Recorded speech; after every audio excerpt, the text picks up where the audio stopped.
Good morning, student. Third standard Kannada subject. Our first semester revision. First topic ಚಿಕ್ಕ ಪದ ಸಂಕಲನ. ಓದಿ ತಿಳಿ ಬರೆದು ಕಲಿ ಗದ್ಯ. Page number 5. ಮೂರನೇ ವರ್ಗದ ಮೊದಲನೇ ಸೆಮಿಸ್ಟರ್ನ ಪುನರಾವರ್ತನೆ ರಿವಿಷನ್. ಫಸ್ಟ್ ಟಾಪಿಕ್ ಚಿಕ್ಕ ಪದ ಸಂಕಲನ. ಓದಿ ತಿಳಿ ಬರೆದು ಕಲಿ ಪುಟ ಸಂಖ್ಯೆ 5. ನಾವು ಈಗಾಗಲೇ ಫಸ್ಟ್ ಸೆಮಿಸ್ಟರ್ ಕಂಪ್ಲೀಟ್ ಮಾಡಿದ್ದೀವಿ. We are completed first semester. There 8 topics. First one ಚಿಕ್ಕ ಪದ ಸಂಕಲನ. ಓದಿ ತಿಳಿ ಬರೆದು ಕಲಿ. ಸೆಕೆಂಡ್ ಒನ್ ಕನ್ನಡಿಗರು ಪದ್ಯ. ಥರ್ಡ್ ಒನ್ ಜಂಬದ ತಾವರೆ. ಫೋರ್ತ್ ಒನ್ ಕಗ್ಗ. ಫಿಫ್ತ್ ಒನ್ ಮೂರು ಗೊಂಬೆಗಳು. ಸಿಕ್ಸ್ತ್ ಒನ್ ಜಲಚರಗಳು. ಸೆವೆಂತ್ ಒನ್ ಹಾಲು ಕುಡಿಯದ ಬೆಕ್ಕು. ಏಯ್ತ್ ಒನ್ ಅಂಗಳದೊಳು ಪದ್ಯ. ಹೀಗೆ 8 ಅಧ್ಯಯನಗಳನ್ನು ನಾವು ಫಸ್ಟ್ ಸೆಮಿಸ್ಟರ್ ಮುಗಿಸಿದ್ವಿ. ಇನ್ನು ಇದರ ಪುನರಾವರ್ತನೆ ರಿವಿಷನ್. ಫಸ್ಟ್ ಟಾಪಿಕ್ ಚಿಕ್ಕ ಪದ ಸಂಕಲನ. ಓದಿ ತಿಳಿ ಬರೆದು ಕಲಿ. ಇಲ್ಲೇನು ಮಾಡಬೇಕಾಗಿತ್ತು ನಾವು, ಇಲ್ಲಿರ್ತಕ್ಕಂಥ ಚಿಕ್ಕ ಈ ಪದದ ಬಗ್ಗೆ ಇದರ ಅರ್ಥ ವಿವರಣೆಯನ್ನು ಬರೀಬೇಕು ನಾವಿಲ್ಲಿ. ಭರವಸೆ ಅಥವಾ ಅಭಯ. ಅಭಯ ಅಂದರೆ ಏನು ಅನ್ನೋದ್ರ ಬಗ್ಗೆ ಅರ್ಥ ವಿವರಣೆಯಲ್ಲಿ ಕೊಟ್ಟಿದ್ದಾರೆ ಅವರ. ಅಭಯ ಅಂದರೆ ಏನಿಲ್ಲಿ ರಕ್ಷಣೆಯ ಭರವಸೆ ನೀಡುವುದು, ಅದೇ ಅಭಯ. ರಕ್ಷಣೆಯ ಭರವಸೆ ನೀಡುವುದು. ಇನ್ನು ನೀವೇನು ಮಾಡೋದು ಅಂದರೆ ಸೇಮ್ ಟು ಸೇಮ್ ಕಾಪರೇಟಿಂಗ್ ಮಾಡಿ ಬರೀಬೇಕಾಗಿತ್ತು ಇಲ್ಲಿ. ಅಭಯ ರಕ್ಷಣೆಯ ಭರವಸೆ ನೀಡುವುದು ಇಲ್ಲಿ ಬರೋ ತೋರ್ಷನ ಹಿಂಗೆ ಸೇಮ್ ಟು ಸೇಮ್ ಕಾಪರೇಟಿಂಗ್ ಮಾಡಿ ಬರೀಬೇಕು ನೀವು. ನೆಕ್ಸ್ಟ್ ಅಡಿಕೆ ಎಲೆ ಜೊತೆಗೆ ತಿನ್ನುವುದು. ಅಡಿಕೆ ಎಲೆ ಜೊತೆಗೆ ತಿನ್ನುವುದು.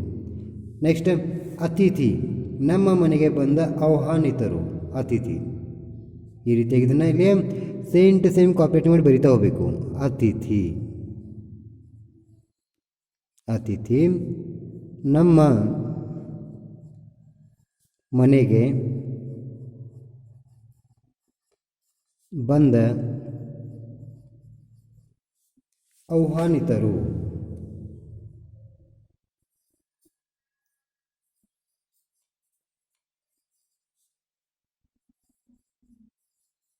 ನಮ್ಮ ಮನೆಗೆ ಬಂದ ಆಹ್ವಾನಿತರು. ನೆಕ್ಸ್ಟ್ ಅವಲಕ್ಕಿ. ನೋಡ್ರಿ ಹಿಂಗೆ ಸೇಮ್ ಟು ಸೇಮ್ ಕಾಪರೇಟ್ ಮಾಡಿ ಬರಿತಾ ಹೋಗಬೇಕು. ಎಕ್ಸಾಮ್ನಲ್ಲಿ ಕೊಟ್ಟರೆ ಇಲ್ಲಿ ಮೇಲೇನು ಈ ರೀತಿ ಒಂದು ಲೈನ್ ನಾವು ಕೊಟ್ಟು ಅಂತಂದರೆ ನೀವು ಕೆಳಗಡೆ ಏನು ಮಾಡಬೇಕು, ಸೇಮ್ ಟು ಸೇಮ್ ಕಾಪರೇಟ್ ಮಾಡಿ ಬರೀಬೇಕು. ಅವಲಕ್ಕಿ.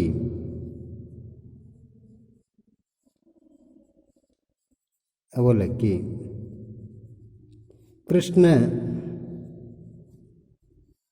ಕೃಷ್ಣನಿಗೆ ತನ್ನ ಗೆಳೆಯ ಸುಧಾಮ ನೀಡಿದ ತಿಂಡಿ.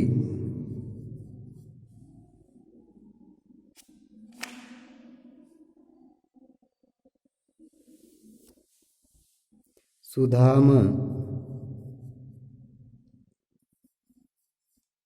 ನೀಡಿದ ತಿಂಡಿ. ಇದು ಕೃಷ್ಣನಿಗೆ ತನ್ನ ಗೆಳೆಯ ಸುಧಾಮ ನೀಡಿದ ತಿಂಡಿ. ಈ ರೀತಿ ನಾವು ಇಲ್ಲಿ ಮೇಲಿನ ವರ್ಡ್ ಕೊಟ್ಟು ಅಂತಂದ್ರೆ ನೀವು ಕೆಳಗೆ ಸೇಮ್ ಟು ಸೇಮ್ ಅದನ್ನು ಬರಿತಾ ಹೋಗಬೇಕು. ಇಷ್ಟು ಮಾಡ್ತೀರಿ. ನೆಕ್ಸ್ಟ್ ನೋಡ್ರಿ ಆಹಾರ. ದಿನನಿತ್ಯ ನಾವು ಸೇವಿಸುವುದು ಆಹಾರ. ಆಷಾಢ ಜ್ಯೇಷ್ಠ ಮಾಸದ ನಂತರ ಬರುವ ಮಾಸ. ಹಿಂದೂ ಪಂಚಾಂಗದಲ್ಲ ಒಂದು ತಿಂಗಳು. ಈ ರೀತಿಯಲ್ಲಿ ಬರಿತಾ ಹೋಗಬೇಕು. ನಂತರ ಆರಿದ್ರ ಇದೊಂದು ನಕ್ಷತ್ರದ ಹೆಸರು. ಇದನ್ನು ಕೂಡ ಹಿಂಗೆ ಸೇಮ್ ಟು ಸೇಮ್ ಇಲ್ಲಿ ಕಾಪರೇಟಿಂಗ್ ಮಾಡಿ ನೀವು ಆಲ್ರೆಡಿ ಟೆಕ್ಸ್ಟ್ ಬುಕ್ದಾಗ ಬರ್ತೀರಿ. ಈಗ ಅದೇ ರೀತಿ ಎಕ್ಸಾಮ್ನಲ್ಲಿ ನಿಮ್ಗೆ ಕೊಟ್ಟರೆ ಈ ರೀತಿಯಾಗಿ ನೀವು ಬರೀಬೇಕು. Next page number 6. ಸಿಯರ್ ಇಲ್ಲಿ ಕೂಡ ನೋಡ್ರಿ. ಆಗ್ನೇಯ ಅಡುಗೆ ಮನೆ ಇರುವ ದಿಕ್ಕು ಪೂರ್ವ, ದಕ್ಷಿಣ, ನಡುವಣ ದಿಕ್ಕು. ಸೌತ್ ಈಸ್ಟ್ ಅಂತ ಕರಿತೀವಿ. ಇವತ್ತನ್ನ ಸೇಮ್ ಟು ಸೇಮ್ ಕಾಪರೇಟಿಂಗ್ ರೈಟಿಂಗ್ ಮಾಡಿ ಬರೀಬೇಕು. ನೆಕ್ಸ್ಟ್ ಇರುಳು ರಾತ್ರಿಗೆ ಹೀಗೆ ಅನ್ನುತ್ತೇವೆ. ಈ ರೀತಿ ಬರೀಬೇಕು ನೋಡಲಿ. ಇರುಳು ರಾತ್ರಿಗೆ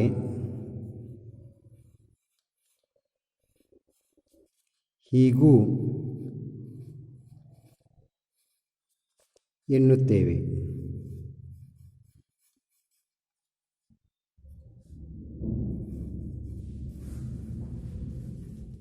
ನೆಕ್ಸ್ಟ್ ಇಮ್ಮಡಿ.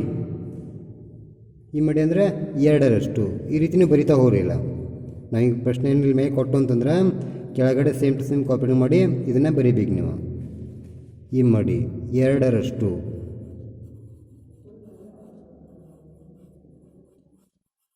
ನೆಕ್ಸ್ಟ್ ಇಣುಕು, ಹನಕಿ ನೋಡು ಮರಿಯಾಗಿ ನೋಡು. ನೆಕ್ಸ್ಟ್ ಇಟ್ಟಿಗೆ, ಮನೆ ಕಟ್ಟಲು ಬೇಕಾದ ವಸ್ತು. ಈಚಲ, ತಾಳೆಯ ಜಾತೆಯ ಮರ. ಈಶಾನ್ಯ, ದೇವರ ಮನೆ ಇಲ್ಲಿ ಇರಬೇಕು, ಉತ್ತರ ಪೂರ್ವ ಮಧ್ಯದ ದಿಕ್ಕು, ನಾರ್ತ್ ಈಸ್ಟ್. ಈಡೇರು, ಆಸೆ ನೆರವೇರುವುದು. Next page number 7. ಇಲ್ಲಿ ನೋಡ್ರಿ, ಉತ್ತರ ದಿಕ್ಕು, ಪ್ರಶ್ನೆಗೆ ನೀಡುವುದು ಉತ್ತರ, ಇದು ಉತ್ತರ. ಉಷಾಕಿರಣ, ಸೂರ್ಯೋದಯಕ್ಕೆ ಮೊದಲೇ ಇರುವ ಬೆಳಕು, ಅರುಣ ಕಿರಣ. ನೆಕ್ಸ್ಟ್ ಉತ್ಸಾಹ, ಹುರುಪು ಎನ್ನುವ ಇನ್ನೊಂದು ಪದ ಆಸಕ್ತಿ. ಹುರುಪು ಎನ್ನುವ ಇನ್ನೊಂದು ಪದ ಆಸಕ್ತಿ. ಉರ್ಮಿಳೆ, ರಾಮಾಯಣದ ಲಕ್ಷ್ಮಣನ ಹೆಂಡತಿ. ಉರ್ಮಿಳೆ ಅಂದರೆ ರಾಮಾಯಣದ ಲಕ್ಷ್ಮಣನ ಹೆಂಡತಿ ಉರ್ಮಿಳೆ. ನೆಕ್ಸ್ಟ್ ಉರಿಸು, ಊರಿಸು, ಕಾಳುಗಳನ್ನು ನೆಲದಲ್ಲಿ ಹಾಕುವುದು, ಊರಿಸು. ಊಹಿಸು, ಹೀಗೆ ಇರಬಹುದು ಎಂದು ತರ್ಕಿಸುವುದು, ಕಲ್ಪಿಸು. ಎರಗು, ಬಾಗಿ ನಮಸ್ಕರಿಸು ಎನ್ನಲು ಹೀಗೆ ಎನ್ನುವರು. ಎಚ್ಚರ, ಜಾಗೃತಿಯಿಂದ ಇರುವುದು. ಹೀಗೆ ಇವೆಲ್ಲವನ್ನು ನಾವು ಕೊಟ್ಟು ಅಂತಂದರೆ ಅಲ್ಲಿ ನೀವು ಸೇಮ್ ಟು ಸೇಮ್ ಈ ಒಂದು ಪದಗಳ ಅರ್ಥವನ್ನು ಇಲ್ಲಿ ಕಾಪಿ ರೈಟಿಂಗ್ ಮಾಡಿ ಬರೀತಾ ಹೋಗಬೇಕು. ಅಷ್ಟು ಮಾಡ್ತೀರಿ? ಓಕೆ. ನೆಕ್ಸ್ಟ್ ನೋಡಿರಿ, ಪೇಜ್ ನಂಬರ್ 8ದಲ್ಲಿ ಇಲ್ಲಿ ನೋಡಿರಿ, ಎಸಳು, ಹೂವಿನ ದಳಗಳನ್ನು ಹೀಗೆನ್ನುತ್ತೇವೆ, ಎಸಳು. ನೆಕ್ಸ್ಟ್ ಏಕಾಂಗಿ, ಒಬ್ಬಂಟಿ ಒಬ್ಬರೇ ಇರುವುದು, ಏಕಾಂಗಿ ಒಬ್ಬಂಟಿ ಒಬ್ಬರೇ ಇರುವುದು. ಐದಳ, 5 ದಳಗಳನ್ನು ಹೊಂದಿದ ಹೂವು, ಐದಳ. ಐದಳ ಅಂದರೆ 5 ದಳಗಳನ್ನು ಹೊಂದಿದ ಹೂವು, ಐದಳ. ಐಚ್ಛಿತ, ತನಗೆ ಇಚ್ಛೆಗೆ ಅವಲಂಬಿತ ಕ್ರಿಯೆ, ಐಚ್ಛಿತ. ಒಕ್ಕನ್ನ, ಒಂದು ಕಣ್ಣಿನವನು, ಒಕ್ಕನ್ನ. ಒಡೆಯ, ಯಜಮಾನ. ವರತೆ, ನಿರಂತರ ನೀರು ಬರುವ ಚಿಲುಮೆ. ನೆಕ್ಸ್ಟ್ ಓಕುಳಿ, ವಸಂತ ಋತುವಿನಲ್ಲಿ ಆಡುವ ಬಣ್ಣದ ಆಟ, ಬಣ್ಣ, ಓಕುಳಿ. Next page number 9. ಸಿಯರ್ ಪೇಜ್ ನಂಬರ್ 9. ಓಡಾಡು, ತಿರುಗಾಡು. ಔದಾರ್ಯ, ಉದಾರತನ. ಔಚಿತ್ಯ, ಆ ಸಮಯಕ್ಕೆ ಯೋಗ್ಯವಾದದ್ದನ್ನು ಮಾಡುವುದು, ಔಚಿತ್ಯ. ಔಚಿತ್ಯ ಅಂದ್ರೇನ, ಆ ಒಂದು ನಿರ್ದಿಷ್ಟ ಸಮಯಕ್ಕೆ ಯೋಗ್ಯವಾದ ಮಾಡೋದನ್ನು ಔಚಿತ್ಯ ಅಂತ ಕರಿತೀವಿ. ಔತಣ, ಊಟ. ಅಂಕನ, 4 ಕಂಬಗಳ ನಡುವೆ ಇರುವ ಸ್ಥಳ ಅಥವಾ ಪಂದ್ಯಾಟದ ಮೈದಾನ, ಅಂಕನ ಅಂತ ಕರಿತೀವಿ. ಅಂಗುಲ, 1 ಇಂಚಿಗೆ ಹೀಗೆ ಹೇಳುತ್ತೇವೆ, ಅಂಗುಲ ಅಂತೇಳಿ. ನೆಕ್ಸ್ಟ್ ಅಂಕುಶ, ಆನೆಯನ್ನು ನಿಯಂತ್ರಿಸುವ ಉಕ್ಕಿನ ಆಯುಧ, ಅಡ್ಡೆ ಅಂತ ಕರಿತೀವಿ, ಇದು ಅಂಕುಶ ಅಂತ ಹೇಳ್ತೀವಿ. ಹೀಗೆ ಇಲ್ಲಿ ಕೊಡ್ತಕ್ಕಂಥ ಇವುಗಳನ್ನು ಕೊಟ್ಟು ಅಂತಂದರೆ ಇದನ್ನು ಸೇಮ್ ಟು ಸೇಮ್ ನೀವೇನು ಮಾಡಬೇಕು, ಇಲ್ಲಿ ಕಾಪಿ ರೈಟಿಂಗ್ ಮಾಡಿ ಬರಿಬೇಕು. ಇಲ್ಲಿ ಕೊಟ್ಟಿರ್ತಕ್ಕಂತಹ ಈ ಪದಗಳ ಅರ್ಥಗಳನ್ನು ಕೆಳಗೆ ಕೊಡ್ತಕ್ಕಂಥ ಲೈನ್ ಕೊಡ್ತೈತಿ, ಎಕ್ಸಾಮಿನ ಕೊಟ್ಟು ಅಂತಂದ್ರೆ ಅಲ್ಲಿ ಈ ಥರನಾಗಿ ಸೇಮ್ ಟು ಸೇಮ್ ನೀವು ಕಾಪಿ ರೈಟಿಂಗ್ ಮಾಡಿ ಬರೀರಿ. Okay, yes. ಇನ್ನು ನೆಕ್ಸ್ಟ್ ಸಿಯರ್ ಪೇಜ್ ನಂಬರ್ 10 ನೋಡಿರಿ ಇಲ್ಲಿ ಪೇಜ್ 10ದಲ್ಲಿ ಪದಬಂಧ ಪೂರ್ಣಗೊಳಿಸಿ ಕೊಡ್ತಾರೆ ನಿಮಗೆ. ಪದಬಂಧ ಪೂರ್ಣಗೊಳಿಸಿ ಇಲ್ಲಿ ಪೇಡ ಅಂತ ಕೊಡ್ತದೆ, ಅದಕ್ಕೆ ಸಂಬಂಧಿಸಿದಂತಹ ಉತ್ತರವನ್ನು ಈ ಚೌಕದಲ್ಲಿ ಕೊಡ್ತಾರೆ. ಇದನ್ನೆಲ್ಲ ಚಾಯ್ಸ್ ಮಾಡಲಿ ಬರೋದು ನಿಮ್ಗೆ ಹೇಳಿಲ್ಲ ಲಾಸ್ಟ್ ಟೈಮ್ ನಿಮ್ಗೆ.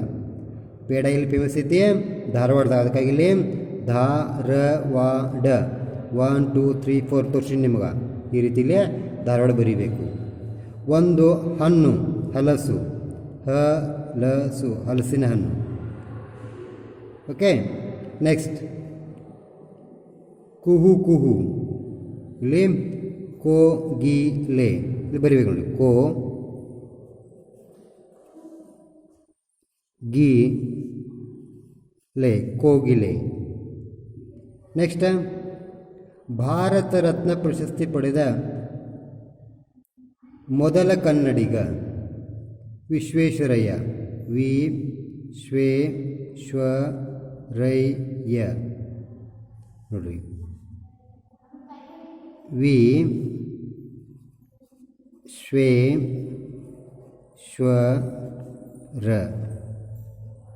ವಿಶ್ವೇಶ್ವರ ಅಷ್ಟೇ ಬರೀ ಎ ಅಂತ ಬೇಡ, ಇಲ್ಲಿ ಚೌಕಿಲ್ಲ ಇದ್ದರೂ ಕೂಡ ಇಲ್ಲ ಎ ಬರಿಬೋದು, ಇಲ್ಲ ವಿಶ್ವೇಶ್ವರ ಅಂತ ಅಷ್ಟ ಆಗ್ತದೆ.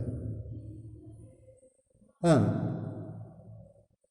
ನೆಕ್ಸ್ಟ್ ಪೇಜ್ ನಂಬರ್ 11 ಪುಟ ಸಂಖ್ಯೆ 11 ನೋಡ್ರಿ. ಇಲ್ಲಿ ನಿಮ್ಗೆ ಇವುಗಳನ್ನು ಓದಿ ವ್ಯತ್ಯಾಸ ತಿಳಿಯಿರಿ. ಇಲ್ಲಿ ಸರಳ ಶಬ್ದ ಇದಾವೆ, ಎರಡು ಅಕ್ಷರದ ಸರಳ ಶಬ್ದಗಳನ್ನು ಕೊಡ್ತಾರೆ. ಅದರ ಮಧ್ಯದಲ್ಲಿ ಅನುಸ್ವಾರ ಶಬ್ದವನ್ನು ಅನುಸ್ವಾರ ಬರೆದು ಅನುಸ್ವಾರ ಶಬ್ದಗಳನ್ನು ಕೊಡ್ತಾರೆ ಇಲ್ಲಿ. ಹೀಗಿರುವಾಗ ಅವುಗಳ ವ್ಯತ್ಯಾಸವನ್ನು ತಿಳಿಬೇಕು. ನಾವಿಲ್ಲಿ ನಿಮಗೆ ಎಕ್ಸಾಮಕ್ಕೆ ಈ ಥರನಾಗಿ ಸರಳ ಶಬ್ದ ಕೊಟ್ಟು ಅಂತಂದ್ರೆ ಅಲ್ಲಿ ಅನುಸ್ವಾರ ಶಬ್ದ ಹಾಕಿ ಈ ಥರನಾಗಿ ನೀವು ಮಾಡಬೇಕು. ಕಸ ಕಂಸ, ವಶ ವಂಶ, ನದಿ ನಂದಿ, ಕತೆ ಕಂತೆ, ಪಥ ಪಂಥ, ಅಗಿ ಅಂಗಿ, ಹತ ಹಂತ, ಮಾಸ ಮಾಂಸ, ಶಕೆ ಶಂಕೆ. ಈ ಥರನಾಗಿ ಇಲ್ಲಿ ಈ ಪದಗಳ ವ್ಯತ್ಯಾಸವನ್ನು ತಿಳಿಲಿಕ್ಕೆ ನೀವೇನು ಮಾಡಬೇಕು, ಸರಳ ಶಬ್ದಗಳಲ್ಲಿ ಇಲ್ಲಿ ಅನುಸ್ವಾರ ಶಬ್ದಗಳನ್ನು ಹಾಕಿ ಈ ಥರನಾಗಿ ಬರಿತಾ ಹೋಗ್ಬೇಕು ನೀವು. ಇನ್ನು ನೆಕ್ಸ್ಟ್ ಓದಿರಿ ತಿಳಿಯಿರಿ ನೋಡ್ರಿ. ಈ ಥರನಾಗಿ ಇಲ್ಲಿ ಸರಳ ಶಬ್ದ, ಅನುಸ್ವಾರ ಶಬ್ದ, ಸಜಾತಿ ಒತ್ತಕ್ಷರ ನೋಡ್ರಿ. ಶಬ್ದಗಳು ಅವೇ ಇದಾವೆ, ಅದೇ ಶಬ್ದ ಕದ ಕದ ಕದ, ಮಗ ಮಗ ಮಗ ಎಲ್ಲ ಓದಾವೆ. ಮಡಿ ಮಡಿ, ದಡಿ ಗುಡಿ, ಗಡ ಎಲ್ಲ ಓದಾವೆ. ಆದ್ರೆ ಬೇರೆ ಬೇರೆ ಅರ್ಥ ಯಾವ ರೀತಿ ಕೊಡ್ತಾವೆ ನೋಡ್ರಿ. ಇಲ್ಲಿ ಸರಳ ಶಬ್ದಗಳಲ್ಲಿ ಬೇರೆ ಅರ್ಥ ಆಗ್ತದೆ, ಅದೇ ಶಬ್ದಗಳಿಗೆ ಅನುಸ್ವಾರ ಶಬ್ದ ಹಾಕಿದಾಗ ಇಲ್ಲಿ ಬೇರೆ ಅರ್ಥ ಆಗ್ತದೆ. ಅದೇ ಶಬ್ದಗಳಿಗೆ ಸಜಾತಿ ಒತ್ತಕ್ಷರಗಳನ್ನು ಕೊಟ್ಟಾಗ ಅಲ್ಲಿ ಬೇರೆ ಅರ್ಥ ಆಗ್ತದೆ. ಈ ಥರನಾಗಿ ನಾವಿಲ್ಲಿ ಕೊಟ್ಟು ಅಂತಂದರೆ ಸರಳ ಶಬ್ದಗಳನ್ನ ಅದಕ್ಕೆ ಅನುಸ್ವಾರ ಶಬ್ದ ಮತ್ತು ಸಜಾತಿ ಒತ್ತಕ್ಷರವನ್ನು ಬರಿತಾ ಹೋಗಬೇಕು. ಬರೀತೀರಿ? ಓಕೆ, ಸಿಯರ್ ನೋಡ್ರಿ.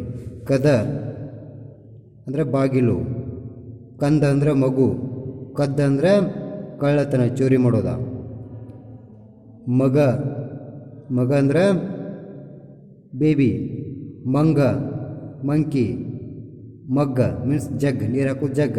ಈ ಥರನಾಗಿ ಮಡಿ ಮಡಿ ಅಂದ್ರೆ ಡೆತ್ ಸಾಯೋದ, ಮಂಡಿ ಮಂಡಿ ಅಂದರೆ ಮೊಣಕಾಲು, ಮಡ್ಡಿ ಮಡ್ಡಿ ಅಂದರೆ ಅಡವಿ ವಿಶಾಲವಾದಂಥ ವನಭೂಮಿ ಮಡ್ಡಿ, ದಡ ಅಂದರೆ ನದಿಯ ದಂಡೆ ಅಥವಾ ಒಂದು ಸೀಮಿತ ದಡ್ಡೆ ಅಂತ ಕರಿತೀವಿ, ದಂಡ ಅಂದರೆ ಪೆನಲ್ಟಿ, ದಡ್ಡ ಅಂದರೆ ಶಾಣೆ ಇಲ್ಲದವ ದಡ್ಡ, ಗುಡಿ ಮಂದಿರ, ಗುಂಡಿ ಅಂದರೆ ತಗ್ಗು, ಗುಡ್ಡಿ ಅಂದರೆ ಕಣ್ಣಿನ ಒಳಗಡೆ ಇರ್ತಕ್ಕಂತಹ ನೋಡಿ ಇದೈತೆ ಗುಡ್ಡಿ.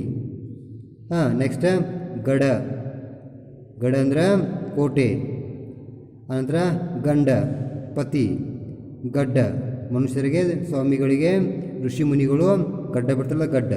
ಈ ಥರನಾಗಿ ಪ್ರತಿಯೊಂದು ಬೇರೆ ಬೇರೆ ಅರ್ಥನ ಅಂತ ನೋಡ್ರಿ. ಕದ ಕಂದ ಕದ್ದ, ಮಗ ಮಂಗ ಮಗ್ಗ, ಮಡಿ ಮಂಡಿ ಮಡ್ಡಿ, ದಡ ದಂಡ ದಡ್ಡ, ಗುಡಿ ಗುಂಡಿ ಗುಡ್ಡಿ, ಗಡ ಗಂಡ ಗಡ್ಡ. ಈ ಥರನಾಗಿ ಇವುಗಳ ವ್ಯತ್ಯಾಸವನ್ನು ತಿಳಿದು ನಾವಿಲ್ಲಿ ಬರೀಬೇಕು. ಇಷ್ಟು ನಿಮ್ಮ ಫಸ್ಟ್ ಟಾಪಿಕ್ನ ರಿವಿಷನ್. ನೀವು ನಿಮ್ಮ ಹೋಮ್ವರ್ಕ್ದಲ್ಲಿ ಇವೆಲ್ಲವನ್ನು ರೀಡಿಂಗ್ ಮಾಡಬೇಕು. Read the page number 11. Today's your homework.